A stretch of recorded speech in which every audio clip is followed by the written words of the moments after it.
أهلا وسهلا بكم في أم الدنيا، أهم العواصم العربية وأكبر المدن الأفريقية. أهلا بكم في جمهورية مصر العربية. اليوم يصحبكم برنامج آثار وحكايات في رحلة مع تاريخ محافظة القاهرة ومعالمها وحكاياتها المحفورة في ذاكرة التاريخ، وتسخر بها العديد من المجلدات والكتب.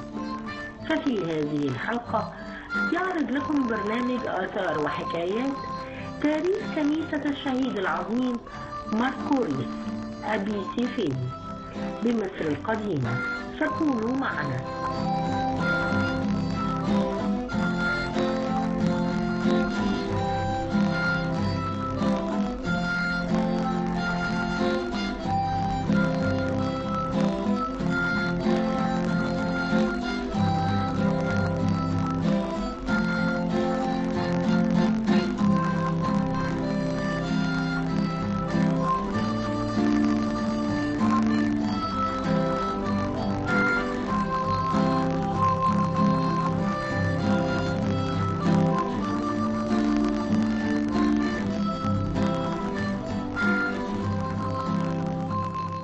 كل الجداريات اللي موجودة في الكنيسة تقريبا تاريخها من القرن ال 12 إلى القرن ال 14 الميلادي.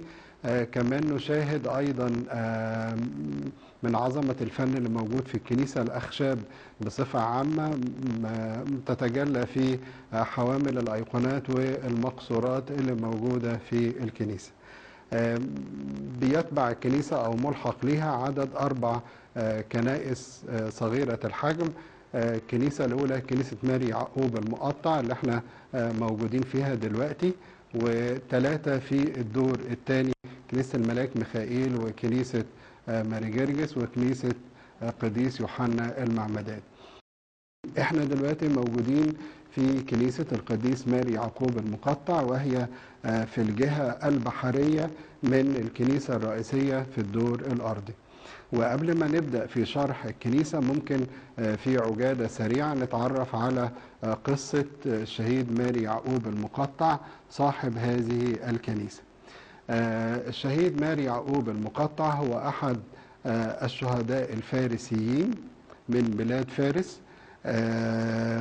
سمي بالمقطع لأن الوثنيين في اضطهادهم ليه من أجل تركوا العبادة الوثنية وإيمانه بالمسيح كانوا بيقطعوا أعضاءه كل عضو لوحده، عشان كده سمي بالمقطع. والد قديس يعقوب كان واحد من العظماء في ذلك العصر، وكان إنسان محب للفقراء والمساكين كثيرا، وبنى كنيسة علشان خاطر الناس تقدر تصلي فيها. وبالتالي نشأ القديس يعقوب في هذا الجو الأسري الجميل، في أسرة متدينة محبة للفقراء والمساكين. كان القديس يعقوب هو أحد جنود الملك سكراد ابن صفور ملك الفرس، ومن أجل شجاعته يعني كان ليه حظوة كبيرة عند الملك، وكان أحد مشيريه، وكان الملك بيحبه خالص، وكان يستشيره في بعض الأمور الخاصة بالمملكة. بعد شوية استمال الملك يعقوب لعبادة الأصنام، فترك إيمانه وعبد الأصنام فترة. وعلى الرغم من أن سكراد ملك الفرس كان يعني ما كانش يمنع العبادة المسيحية، لكن هو كان وثني. لكن حصلت حادثة اللي خلته يعني يترك أو يضطهد المسيحيين، أن أحد الأساقفة أحرق معبد للشمس لأن هو كان بيعبد الشمس، ومن هذه اللحظة تحول إلى اضطهاد المسيحيين. ولما عرفت أسرة الشهيد يعقوب باللي حصل بعتوا له رسالة، والرسالة دي كانت مؤثرة جدا جدا. قالوا له يعني ان احنا فرحنا خالص انك انت لسه عايش، لكن حزننا جدا لما عرفنا انك انت تركت الايمان بالمسيح، ويعني ان لبست هكذا فانت تكون غريبا عننا. لما وصلته الرسالة فاق وضميره استيقظ وقال إذا كان بفعلتي هذه قد تغربت عن بني جنسي، فكم يكون غربتي عن المسيح حينما أقف أمامه. رجع إلى عقله وقدم توبة، ومضى لأسقف المدينة وقدم توبة قوية، وبعد كده ظهر ليه ملاك من السماء علشان يقويه، ولما سمع بيه الملك استدعاه، ولما استدعاه عرض عليه تاني عبادة الأوثان فرفض، فأمر بضربه ضربا موجعا، ثم أمر بعد كده بتقطيع أعضائه، فبدأوا يقطعوا أعضائه عضو عضو، فقطعوا أصابع إيديه وأصابع رجليه، وبعد كده إيديه كاملة ورجليه كاملة، ولم يبقى منه إلا البدن، يعني اللي هو الصدر والبطن والرأس، زي ما هو موجود في الأيقونة بتاعته. تلاقوا قديس ماري يعقوب راكب على حصان، وأحد الجنود بيقطع في أعضائه، وأعضائه كلها مبتورة حواليه. وعلشان كده رفع قلبه للسماء وقال له ربنا، قال له يا رب أنا ماليش رجلين أقف بيها قدامك، وماليش ايدين ارفعها وابسطها للصلاه ايديك، لكن اعضائي كلها مبتوره حولي، فاقبل اليك نفسي. فاسرع واحد من الجنود وقطع راسه ونال اكليل الشهاده. والكلام ده كان تقريبا في 27 هطور في سنه 420 ميلاديه، يعني في بدايه القرن الخامس الميلادي. ده باختصار قصه الشهيد يعقوب المقطع اللي احنا موجودين في كنيسته دلوقتي.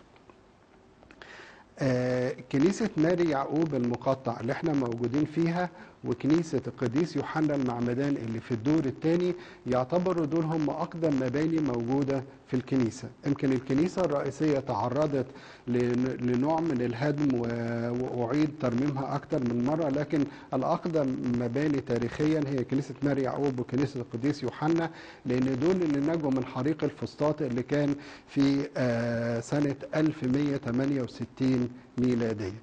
وطبعا احنا عرفنا المعلومة دي من خلال جذوع النخل اللي موجود فيها سقف هيكل القديس ماري بؤطر ابن رومانيوس. الكنيسة دي فيها 3 هياكل: هيكل القديس ماري بؤطر ابن رومانيوس، شهيد أبانوب، والأخير القديس ماري يعقوب شفيع هذه الكنيسة. لو نيجي نتكلم عن كل مذبح يعني في بعض النقاط الصغيرة، أول حاجة من ناحية المساحة، مساحة الهيكل بتاع شهيد ماري بؤطر ابن رومانيوس عبارة عن 5 متر 60 في 4 متر 57 سنتي، ومعمول من الأرشات. الشرقية بتاعته عبارة عن نصف قبة، يعني نص دايرة. الجزء الأعلى منها مبني بالطوب الأحمر، والنصف الأسفل منها فيه تجويف بتاع حضن الآب، وده موجود فيه أيقونة لصعود رب المجد يسوع المسيح، مأخوذة من الصورة الأثرية أو الأيقونة الأثرية اللي موجودة في الكنيسة الرئيسية، لكنها أيقونة حديثة. المذبح مصنوع من الحجر، عبارة عن 120 سنتي في 120 سنتي، وكمان موجود في ناحية اليمين الحجرة بتاعت الدياكونية اللي بيبقى فيها كل مستلزمات الخدمة، وكمان موجود بجوار المذبح المعمودية الأثرية المشهورة بمعمودية السلطان. ده بالنسبة لمذبح الشهيد ماري بؤطر ابن رومانيوس. المذبح الثاني مذبح الشهيد أبانوب. ومذبح الشهيد أبانوب يعني في حاجة لطيفة ان هو يبدأ ضيق وبعد كده يوسع لجوه شوية، بعد لما يتسع بيبقى 4 متر 80 في 2 متر 85. المذبح بتاعه برضو مصنوع من الحجر، عبارة عن 120 سنتي في متر. والشرقية مرسوم فيها، الشرقية كبيرة الحجم، مرسوم فيها برضو أيقونة حديثة مأخوذة من الأيقونة الأثرية للقيامة اللي موجودة في الكنيسة الرئيسية.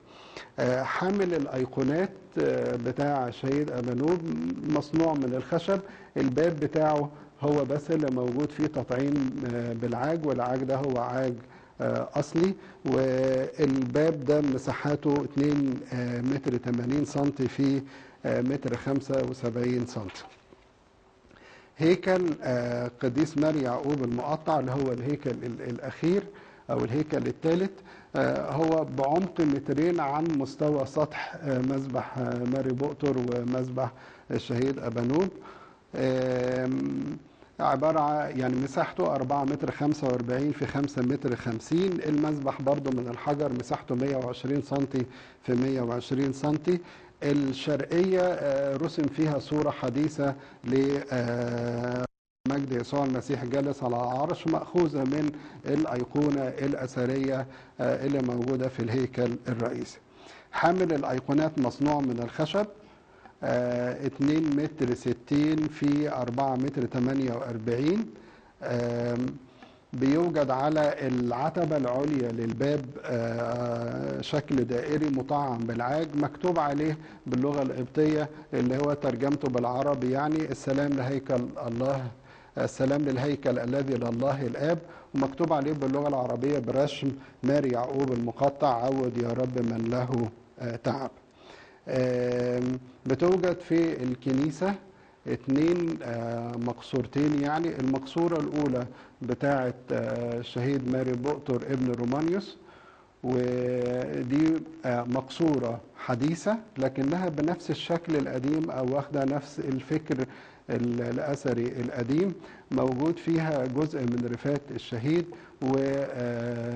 وصورة ما هياش أثرية لكن نقلا عن صورة أثرية موجودة في الكنيسة المعلقة للشهيد ماري بوتر ابن رومانيوس. المقصورة الثانية برضو بنفس الفكرة، مقصورة حديثة بنفس الشكل الأثري القديم، بتحتوي على حاجتين.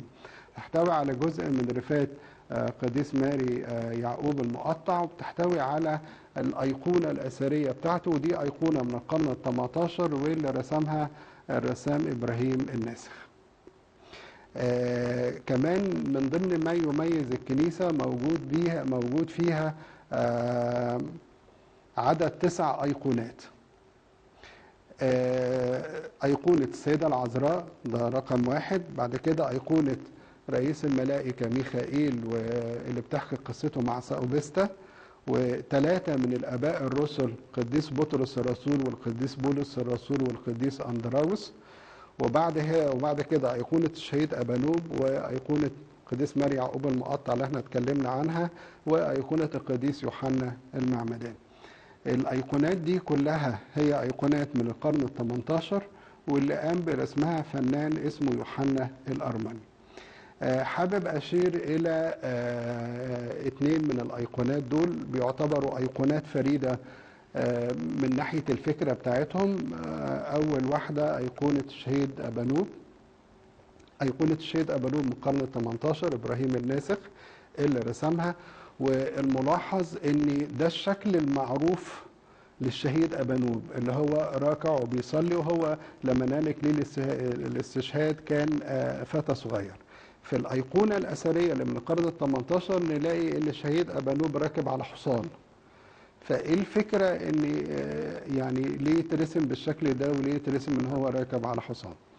في أيام الدولة العثمانية من أحد أوجه الاضطهاد اللي قساها الأقباط يعني كان منع ركوبهم على الأحصنة، وبما إن الشهيد أبانوب حد فتى صغير فالرسام حابب إن هو يرفعه إلى مكانة عالية. فإيه المكانة العالية اللي في دماغه اللي ممكن يوصل ليها حد زي كده؟ وهي مكانة الفرسان، وخصوصا إن عندنا 2 من الشهداء الكبار أو 3 من الشهداء الكبار اللي كانوا يعني من رؤساء الجيوش وقادة الفرسان زي شهيد ماريمينا والشهيد ماريجيرجس والشهيد أبسفين، فبالتالي تكريما ليه رفعوه لمصاف الشهداء ويعني صور ان هو راكب على حصان.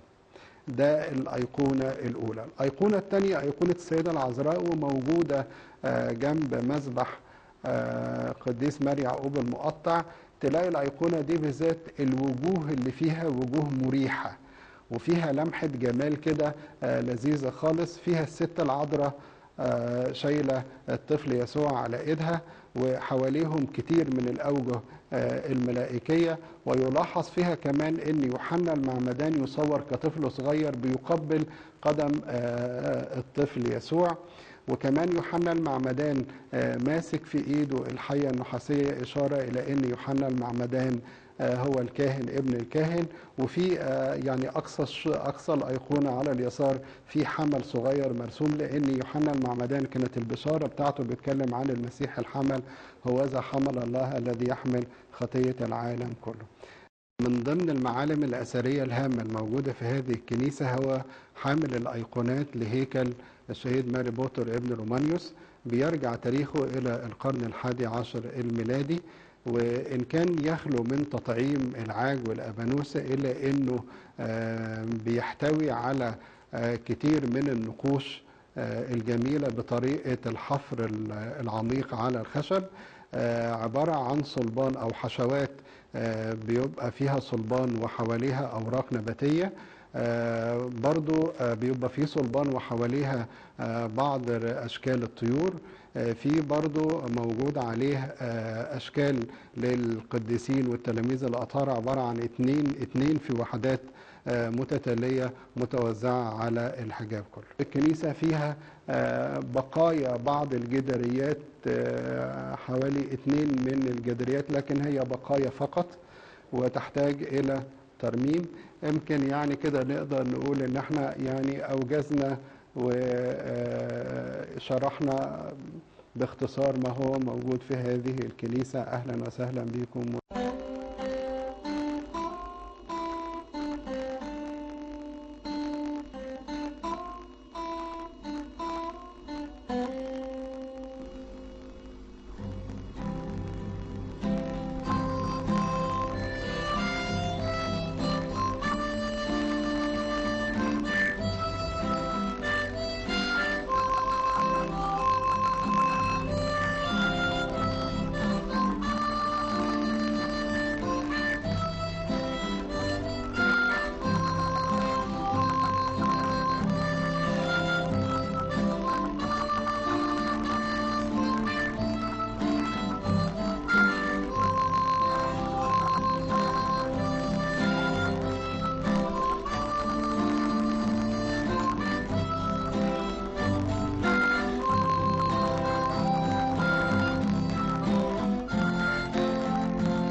ومن داخل أحد أبرز المناطق السياحية والأثرية بمنطقة مصر القديمة كانت حلقتنا اليوم، وإلى لقاء جديد وحلقة جديدة وبرنامج آثار وحكايات.